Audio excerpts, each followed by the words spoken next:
아침에 여러분에게 봉독드릴 말씀 누가복음 2장 25절부터 35절에 있는 말씀 가지고 메시아를 만난 사람이라고 하는 제목으로 함께 은혜를 나누려고 합니다. 수년 전에 미국 하버드 대학 교수였던 헨리 누엔 박사가 갑자기 잘 나가던 교수직을 사임을 하고 정신박약아들의 수용소에 들어가서 허드렛 일을 하면서 그들을 도왔던 일로 인해서 화제가 된 적이 있습니다. 사람들은 그에게 묻기를 도대체 그렇게 훌륭한 교사직을 왜 버리고 조만간 수용소에 수용소에 들어가서 허드렛 일을 하느냐, 당신의 그런 어떤 시선이 아깝지 않느냐 하는 이런 질문들을 거기 하게 되었습니다만은, 그래도 이 누엔 박사는 그런 말에 전혀 신경을 쓰지 않고 아무런 대답도 하지 않았습니다. 그러다가 몇 개월이 지나고 난 다음에 그가 한 책을 써서 사람들이 묻는 대답에 대해서 답을 하였는데, 그 책의 이름이 예수의 이름으로 라고 하는 책이었습니다.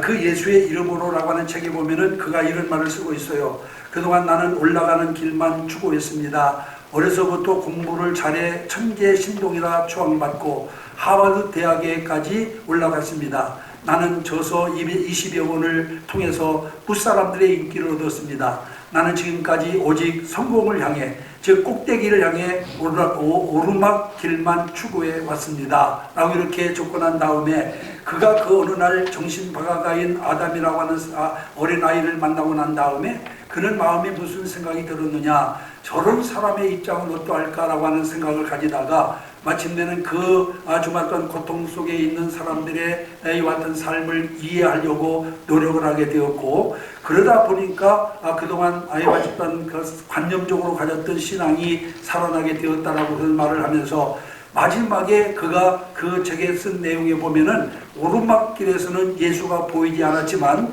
내리막길에서 드디어 예수 그리스도를 만나게 되었다라고 이렇게 적고 있는 것을 보게 됩니다.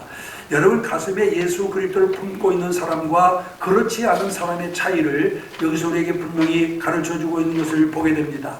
아무리 사회적으로 성공하고 명성을 얻었다 하더라도 그 마음에 예수가 없다면은 그건 죽은 사람이나 다를 바가 없습니다. 하지만은 비록 사회적인 명성을 얻지 못했다 하더라도 그 가슴에 예수를 품고 있는 사람은 산 사람이요 진정한 성공을 거둔 사람이라고 하는 사실을 우리가 기억을 해야만 됩니다. 여러분, 오늘 우리가 읽은 이 본문에 있는 말씀 가운데 보면은 하나님께서 약속하신 메시아를 대망하며 간절히 기다리던 시므온이 마침 태어난 아기 예수를 품에 안고 하나님께 찬송한 찬송시가 오늘 이 본문 말씀 가운데 기록되어 있는 것을 보게 됩니다. 여러분, 오실 예수, 그는 여러분 바로 이 시몬뿐만 아니라 당시 구약시대의 많은 사람들에게 약속된 하나님의 언약이었습니다마는, 많은 사람들이 그 언약을 기다리며 믿기는 했습니다마는, 예수 그리스도가 오실 메시아라고 하는 사실에 대해서는 많은 사람들이 여러분 또한 그를 거부했습니다마는, 시몬은 오신 아기를 품에 안고 하나님께 감사 찬송을 드리며 이와 같이 영광을 돌리고 있는 것을 볼 수가 있습니다. 여러분, 여기서 우리가 분명히 기억할 것은 예수 그리스도가 누구신지, 오실 분이 누구인지를 분명히 아는 사람은 여러분 그분을 맞이하기 위해서 온갖 준비를 다하고, 그리고 또 뿐만 아니라 여러분 대망합니다마는, 그러나 오실 분이 누구고 오신 분이 누군가를 알지 못하는 사람은 아무런 준비도 하지 못하게 된다라고 하는 것입니다. 여러분, 대강절이라고 하는 것은 오신 예수를 대망하며 기다리는 절기입니다. 여러분, 대부분의 많은 성도들이 24일, 25일에 모든 신경을 집중하고 있는 것을 보게 됩니다만은, 그러나 여러분, 그보다 더 중요한 날이 바로 대강절이라고 하는 사실을 우리가 기억을 해야 됩니다.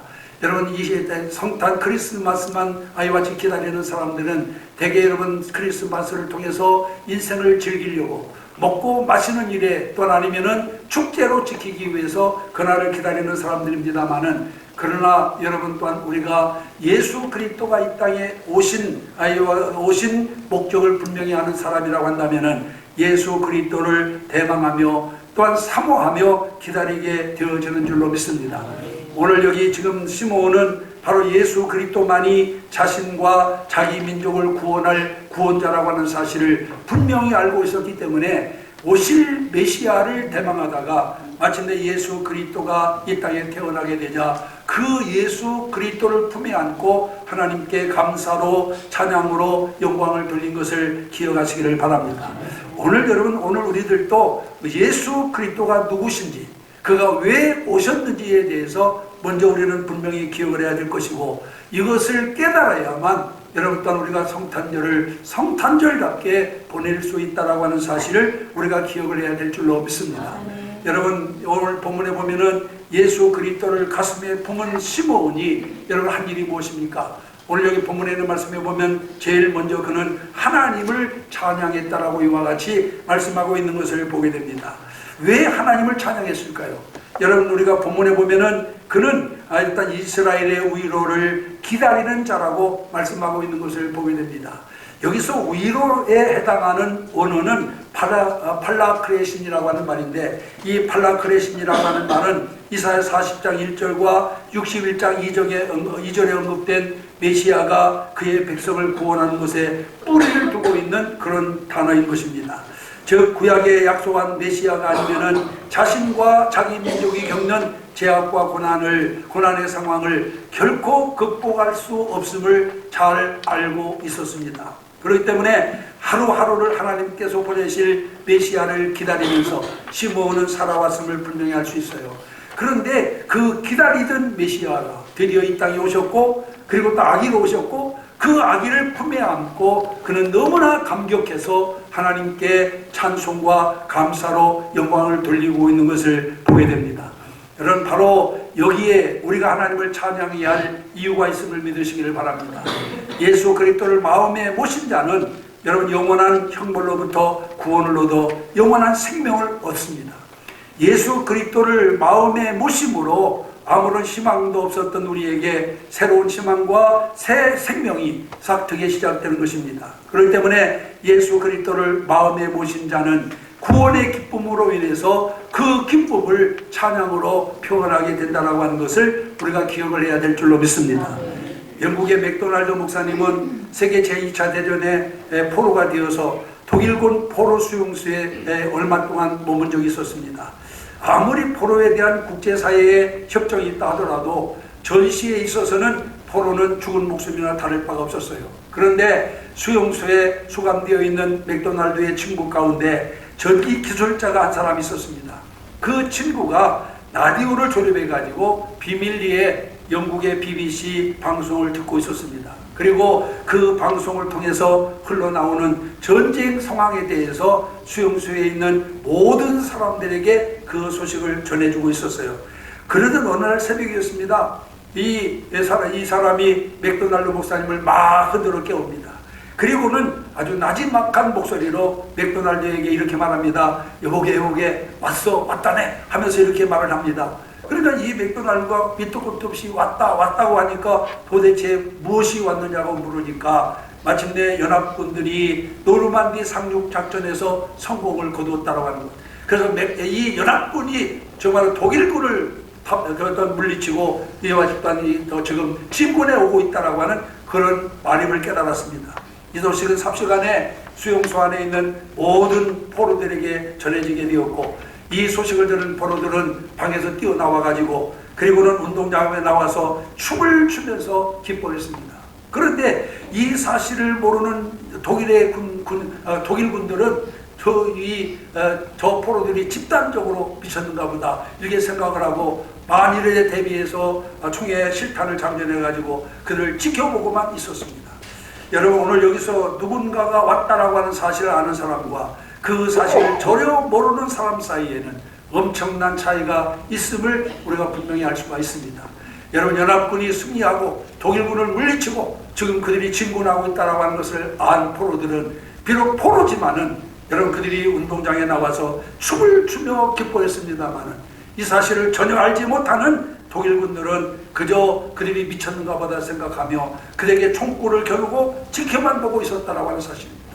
오늘 여러분, 예수 그리스도가 이 땅에 왜 왔는지, 왜 와야 되는지 이를 분명히 아는 사람은 여러분 그날을 대망하며 기다립니다.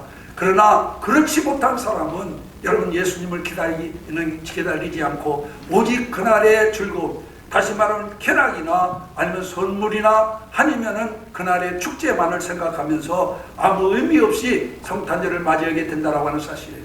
여러분, 오늘 우리 성도들은 과연 어떤 자세로 성탄절을 맞이해야 될까요? 여러분, 세상 사람들처럼 선물 교환이나 하고 아마 선물이나 받고 아니면 또한 기쁘고 즐겁게 먹고 마시는 축제로 여러분 성탄절을 맞이할 것이냐, 아니면 우리를 멸망에서 건져주시고 지옥에서 우리를 건져내 주신 구속의 은혜를 생각하면서 여러분 그날을 정말로 간절한 마음으로 기다리면서 주님을 맞이해야 될 것인가? 어떤 자세로 여러분 성탄을 맞이하겠습니까? 대부분의 많은 성도들은 25일에만 모든 관심을 집중합니다마는 우리 성도, 진실한 성도라면은 이 대강절을 중요하게 여겨야 될 줄로 믿습니다. 그래서 진심으로 마음으로부터 준비하고 오실 예수 그리스도, 오신 예수 그리스도를 맞이할 수 있는 마음의 준비를 갖추시는 여러분들이 되시기를 주님의 이름으로 축원합니다. 여러분, 시므온은 여러분 하나님의 약속하신 메시아가 이 땅에 오셔야만 자기가 구원받고 자기 민족이 구원받는 것을 분명히 알고 있었기 때문에 그 오실 메시아를 간절히 대망하며 기다렸어요. 그렇기 때문에 예수가 이 땅에 오시자마자 너무나 그는 기뻐서 그 아기 예수를 품에 안고 하나님께 찬송하며 영광을 돌렸음을 믿으시기를 바랍니다. 이제 우리 사랑하는 모든 성도들이 시므온 같은 믿음을 가지시기를 바랍니다. 그렇기 때문에 지금부터 오늘부터 시작해서 4주 동안 우리가 대강절을 지킬 터인데 여러분이 또한 철저하게 준비하고 기도로 준비하고 정말 묵상으로 준비해서 오신 예수 그리스도를 우리의 구주로 영접하고 그 예수 그리스도의 주신 은혜로 다시 오실 주님을 대망하는 여러분들이 되시기를 주님의 이름으로 축원합니다. 이렇게 오시는 주님이 왜 오셨는지를 분명히 알게 되면은 여러분은 자연히 찬송하지 않을 수 없습니다. 감사하지 않을 수 없습니다. 그러므로 이제 우리는 철저하게 주님의 오심을 대비하고 준비해서 성탄의 기쁨을 정말 또한 우리가 정말로 더 기쁨을 모든 사람과 더불어 나누는 여러분들이 되시기를 주님의 이름으로 축원합니다. 그 다음에 두 번째로 오늘 여기 본문에 있는 말씀에 보면은 오시 메시아를 만난 시므온은 다른 사람을 축복했다라고 말씀하고 있습니다. 오늘 본문 34절에 보면 시므온이 저에게 축복하고 그 모친 마리아에게 일러 가로되 라고 이렇게 말하고 있습니다. 여러분, 시므온은 아기 예수를 가슴에 안고 예수님의 육신의 품을 향하여 축복을 했습니다. 여러분, 우리가 아기를 안았으면 아기에게 축복을 해야 되는데 왜 아기에게 축복을 하지 않고 그 아기의 어머니에게 축복을 했을까요? 성경학자들은 시므온이 구세주로 오신 아기 예수를 축복할 자격이 없음을 알고 그 부모를 축복했다라고 이렇게 말을 합니다. 어떤 이유로 시므온이 요셉과 마리아를 축복하셨는지 간에 예수님을 마음에 품은 사람은 다른 사람을 향하여서 축복을 빌어줄 수밖에 없다라고 하는 것을 기억하시기를 바랍니다. 여러분, 예수님께서도 자신을 따르는 제자들을 파송하시면서 뭐라고 말씀하셨습니까? 빌립보서 10장 12절에 보면은 또 그 집에 들어가면서 평안하기를 빌라라고 이렇게 말씀하고 있습니다. 예수 그리스도를 마음에 품은 사람들을 향한 사랑이 넘쳐나서 그 사람들은 사랑이 넘쳐나서 그들을 위해서 축복하는 마음이 그 마음에 넘치게 된다라고 하는 그런 말씀이에요. 때때로 우리는 바르게 살지 못하는 사람을 볼 때마다 하나님의 뜻에 어긋나는 삶을 사는 사람을 볼 때마다 그를 비난하고 정죄할 때가 많이 있습니다. 그러나 우리는 분명히 기억해야 됩니다. 예수 그리스도의 오심은 정죄하기 위함이 아니요 또한 죽음을 위해 우리가 죽음을 위해 오신 것이 아니라 오히려 구원과 생명을 위해서 오셨다라고 하는 것을 기억하시기를 바랍니다. 예수님께서 이 땅에 오심이 우리에게 얼마나 큰 놀라운 축복입니까?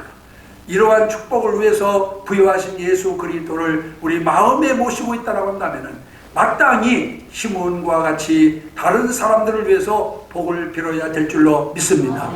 여러분, 성경은 남을 위해 복을 빌면 그 축복이 자기에게로 돌아온다라고 말씀하고 있습니다.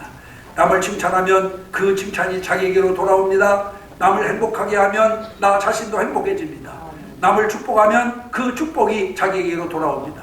반대로 남을 비판하면 그 비판이 내게로 돌아오고, 남을 미워하고 증오하면 나도 그 다른 사람이 나를 미워하고 증오하게 되어 있습니다. 그래서 성경은 뭐라고 말합니까? 너희는 가서 모든 사람 복을 빌되 그 사람이 복을 받을 만한 자격이 있으면 그가 복을 받지만은, 그 사람이 내가 복을 빈 사람이 복을 만한 자격이 없으면 그 복이 너에게로 돌아오리라고 말씀하고 있습니다.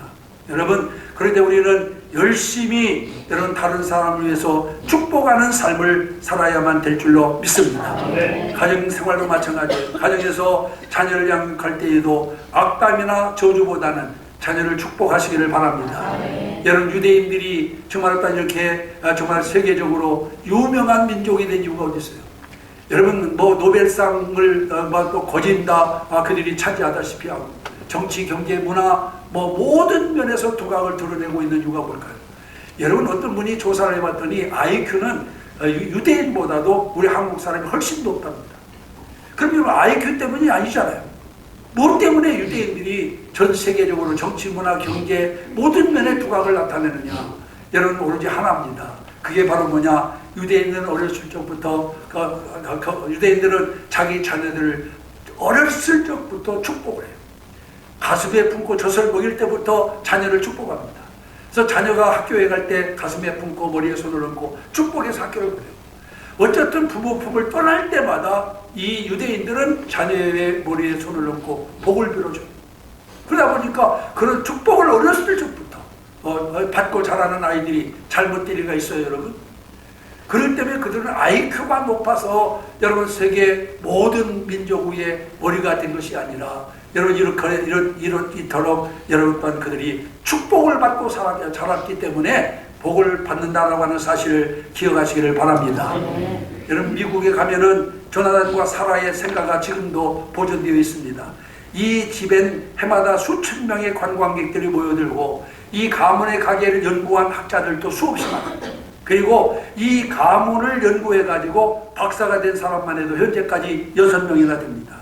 여러분, 조나단과 사라가 과연 누구이길래 이렇게 전국에, 미국뿐만 아니라 세계에 관심 있는 많은 사람들이 미국까지 가서 이 조나단과 가게의 생가를 보고, 그리고 그 가게를 연구해서 박사까지 되느냐? 여러분, 그는 12명의 자녀를 두었는데 그 12명의 자녀를 두어서 그를 양육한 평범한 부부였어요. 두각이 뭐 유명한 사람도 아니고 평범한 부부였습니다만은, 그런데 그런 사람이 어떻게 해서 그런 유명한 사람이 되었느냐? 5대에 걸쳐서 그의 자손들이 미국을 뒤흔들 만한 위대한 우인들이 많이 나왔기 때문에, 5대에 걸쳐서 그 가문에서 정말 미국을 뒤흔들 만한 위대한 우인들이 많이 나왔기 때문이라고 하는 것을 연구 결과 이와 같이 알게 되었습니다. 그러면은 어떻게 해서 평범한 가정에서 12명의 아이를 그렇게 키워서 미국을 뒤흔들 만한 훌륭한 사람들을 많이 배출했느냐? 이 연구한 사람의 논문에 의하면은 다른 게 없어요. 오로지 하나입니다. 그들은 아이들을 양육할 때 생명의 언어를 사용했다. 이 생명의 언어를 사용했다라고 하는 것은 뭘 말하느냐? 축복의 말을 했다 그 말이에요, 여러분. 자녀를 저주하거나 혹은 아니면은 악담을 퍼붓지 않고 자녀를 축복하면서 생명의 언어로 자녀를 양육했기 때문에 그 자녀 손들이 여전 미국을 뒤흔들 만한 훌륭한 우인들이 많이 배출되었다라고 하는 사실을 기억하시기를 바랍니다. 미국의 심리학자인 노젤란의 리포트에 보면은 그런 이야기가 나옵니다. 실험을 위해서 들쥐 14마리를 7마리씩 두 집단으로 나누어서 사육을 했습니다. 같은 환경 속에서 같은 먹이를 주고 사육을 하되, 한 집단은 매일 먹이를 줄 때마다 머리를 쓰다듬어 주고 그리고 칭찬을 해주었고, 다른 집단은 먹이를 줄 때마다 막 욕설을 퍼부었어요. 그리고는 얼마가 지난 다음에 3개월이 지난 다음에 양쪽 집단의 들쥐들의 발육 상황을 살펴보게 되었는데, 아주 두 집단이 아주 현격한 차이가 있을 만큼 이와 같이 또한 큰 차이가 나타나게 되었다고 하는 겁니다. 매일 먹이를 주면서 쓰다듬어 주고 칭찬을 낸 들쥐들은 토실토실 살이 치고 건강한 반면에, 욕을 먹으며 이와 자란 들쥐들은 발육 상태가 아주 좋지 않았다라고 하는 것입니다. 여러분, 민물이라도 그러하거니와 마음과 생각을 지닌 사람이야 더 말할 필요가 어디 있겠어요. 그렇기 때문에 남을 축복하는 일에 일색하지 마시기를 바랍니다. 아멘. 여러분, 자녀를 축복하는 일에 일색하지 마시고, 아멘. 이웃을 축복하는 일에 일색하지 마시기 바랍니다. 아멘. 부지런히 복을 빌어줘야 돼요.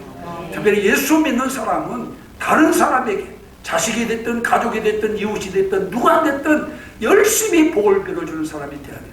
그러면 여러분, 그 복이 어디에? 나에게로 돌아온다라고 성경이 말씀하고 있는 것을 믿으시기를 바랍니다. 아멘. 여러분, 성경에 나오는 족장들을 한번 보세요. 아브라함은 그 아들 이삭을 축복했고, 이삭은 야곱에게, 야곱은 요셉의 두 아들 에브라임과 므낫세에게 축복해 주었습니다. 결과 그들은 모두 많은 복을 받았습니다. 여러분, 축복의 말은 하나님이 함께 하시는 것으로 그 속에는 창조의 능력이 담겨져 있음을 믿으시기를 바랍니다. 아멘. 사랑하는 성도 여러분, 마음에 참된 축복이 되신 그리스도를 모시기 바랍니다. 아멘. 그런데 이런 축복의 말을 누가 하느냐? 아무나 하는 것이 아니에요. 다른 사람을 축복하는 사람은 아무나 하는 게 아닙니다. 그 마음에 축복의 근원 되시는 예수 그리스도를 모신 사람만 할 수 있는 거예요. 마음에 축복의 근원 되신 예수 그리스도가 우리에 모셔져 있어야 그 입에서 축복의 말이 나오지. 여러분, 그렇지 못한 사람의 입에서 축복의 말이 나올까요? 그렇지가 않아요, 여러분. 그렇기 때문에 지금 예수 그리스도를 가슴에 품은 시몬이 여러분 먼저 요셉과 마리아를 축복하고 있는 것처럼 이제 우리 사랑하는 모든 성도들이 우리 마음에 진정으로 예수 그리스도를 모시고 그 예수 그리스도로 인하여 다른 사람에게 복을 비는 여러분들이 되시기를 주님의 이름으로 축원합니다. 아멘. 예수 그리스도가 없는 사람의 입에서는 악담이나 나오고 저주나 나오고 아니면 미움과 시기와 질투만 나옵니다. 그러나 예수가 마음에 있는 사람은 누가 되었든지 간에 원수라도 그에게 복을 빌게 되는 거죠. 여러분, 그러면 어떤 사람이 복을 받느냐? 악담이나 하고 또 아니면 원망 불평하는 사람이 아닌 여러분, 복을 비는 사람에게 하나님의 복이 임하는 것을 믿으시길 바랍니다. 그래서 열심히 여러분 다른 사람을 축복할 수 있는 여러분들이 되시기를 주의 이름으로 축원합니다. 그 다음에 세 번째로 시몬은 오늘 본문에 있는 말씀에 보니까 예수를 만난 사람, 메시아를 만난 사람은 예수님에 대해서 그를 증거했다라고 말씀하고 있습니다. 여러분, 시몬이 예수님을 안고 찬양하며 마리아와 요셉을 축복할 때 그때 등장한 인물이 있어요. 오늘 제가 본문이 길어서 다 읽지는 못했습니다만은 그 본문에 가보면은 누가 등장하느냐? 여선지자인 안나가 등장하고 있는 것을 보게 됩니다. 여러분, 여기 등장한 안나는 그가 무슨 일을 했느냐? 오늘 38절에 보면 모든 사람에게 이 아기에 대하여 말하니라 하고 이렇게 기록하고 있는 것을 보게 됩니다.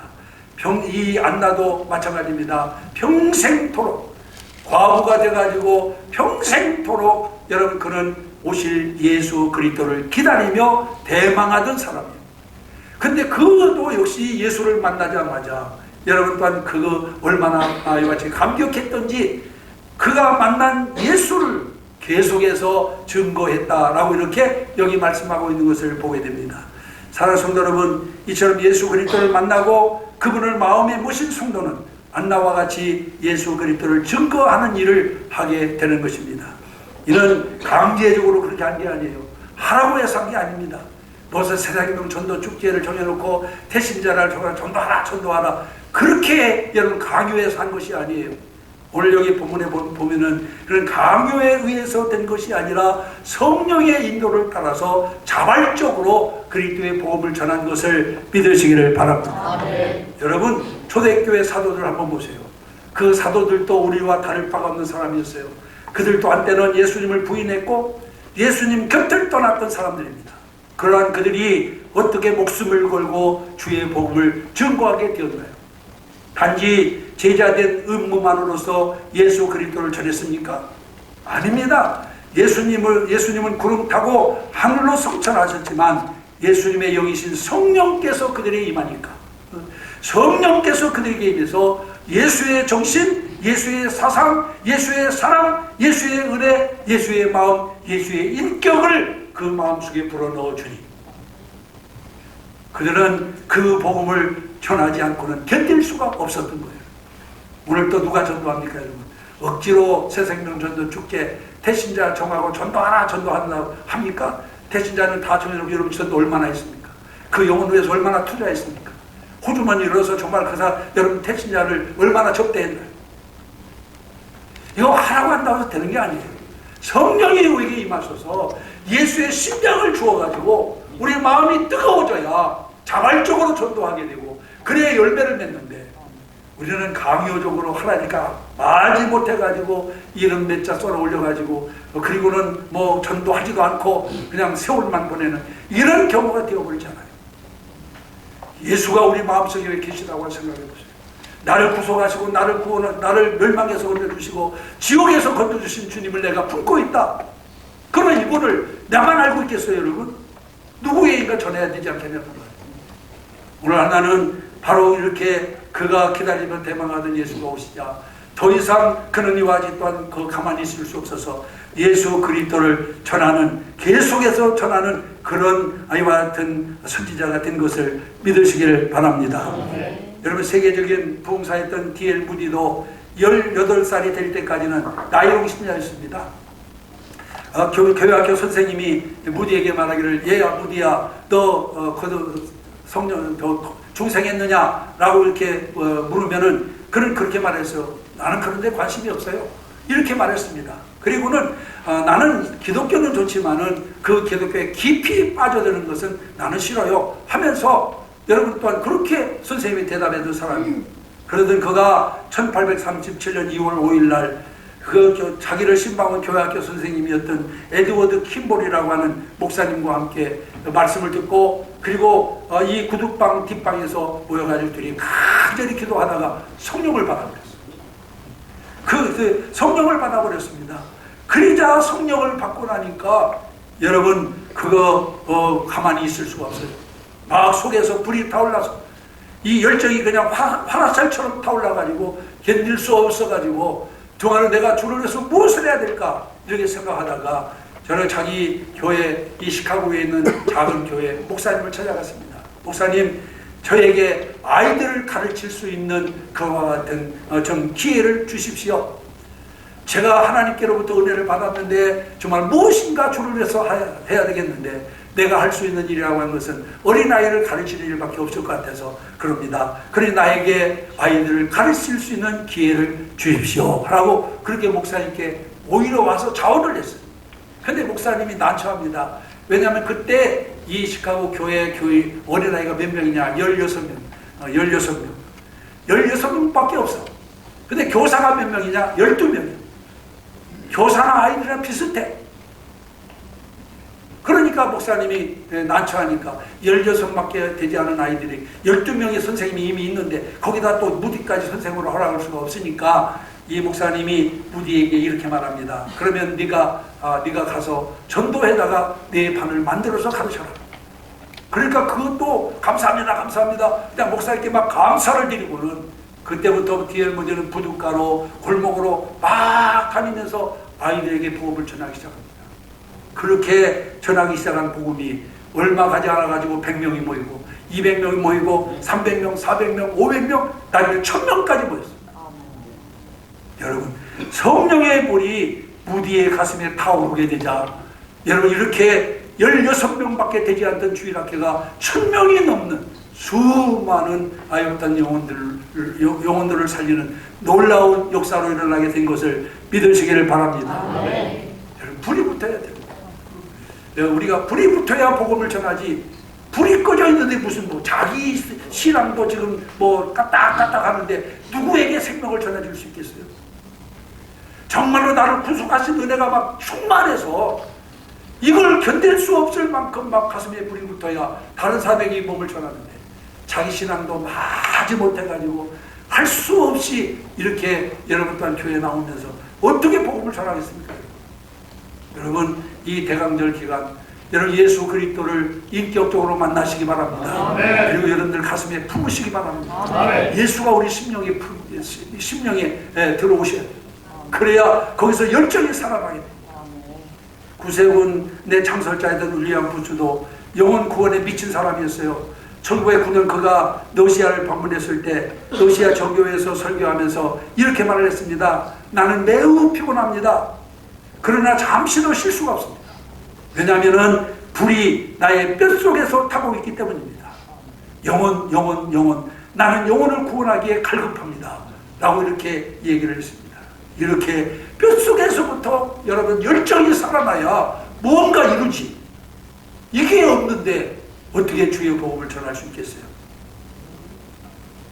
우리가 성경에 보면은 에레미야 선지자가 에레미야 20장 9절에 이렇게 말합니다. 내가 다시는 여호와를 선포하지 아니하며 그 이름을 말하지 아니하리라 하면 나의 중심이 불붙는 것 같아서 골수에 사무침이 답답하여 견딜 수 없나이다. 인간적으로는 복음을 전하고 싶은 생각이 없어요. 그러나 그 뼛속에서부터 바로는 이 열정이 그로 하여금 가만히 두지를 못하고 가서 복음을 전할 수밖에 없는 사람으로 만들었다라고 하는 겁니다.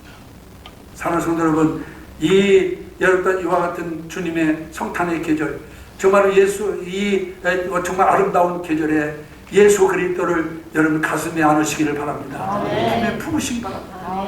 여기 앞서 말씀드린 그 윌리엄 부스와 같이 뼛속에까지라도 심어야 됩니다. 그러게 되면 여러분 우리는 자연적으로 내 삶을 통해서 그리스도를 전하게 될 줄 믿습니다. 그래서 이제는 정말 이 성탄절이 그저 우리가 절기로 지키는 성탄절이 아니에요. 정말로 우리를 위해서 이 땅에 오신 예수 그리스도를 내가 인격적으로 만나고 그 주님을 내 가슴에 품고 정말로 앞서 말씀드린 것처럼 주님을 찬양하고 그리고 다른 사람을 축복하며 다른 사람에게 이 귀한 복음을 증거할 수 있는 그런 기회가 되시기를 주님의 이름으로 축원합니다. 오늘 2부 예배 참석하신 사랑하는 성도 여러분, 우리는 예수 그리스도를 믿는 사람들입니다. 예수 그리스도를 믿는다라고 하는 것은 우리가 모두가 예수 그리스도를 마음에 품었다라고 하는 그런 의미예요. 그럼에도 불구하고 우리는 지금 여러분 어떻습니까? 우리의 찬양은 메말랐습니다. 감사도 메말랐습니다. 축복의 말이 시들어 있고 예수에 대한 증거가 사라져 버렸습니다. 사랑하는 성도 여러분, 이번 성탄절은 바로 이것들이 회복되는 절기가 되어야 될 줄로 믿습니다. 그것이 진정한 성탄절이에요. 그래서 성탄절에 무슨 축제나 하고 음악회나 하고 무슨 것으로 끝날 것이 아니라 이제 나의 구세주로 오신 예수 그리스도를 인격적으로 만나 내 가슴에 품는 절기가 되어야 될 줄 믿습니다. 그러기 위해서 이 대강절이 중요한 거예요. 저녁 예배 못 나온 사람 대강절만이라도 나오세요. 새벽기도 못한 사람 대강절만이라도 나오세요. 뭔가 주님을 대망하며 기다리는 자가 되어야 될 거 아닙니까? 그래서 이번 대강절을 통해서 이번 성탄은 정말로 나의 구세주로 오신 그리스도를 마음에 품고 만나는 귀한 절기가 되기를 주의 이름으로 축원합니다. 기도하겠습니다. 이 시간 다 같이 합심해서 통성으로 기도합니다. 하나님,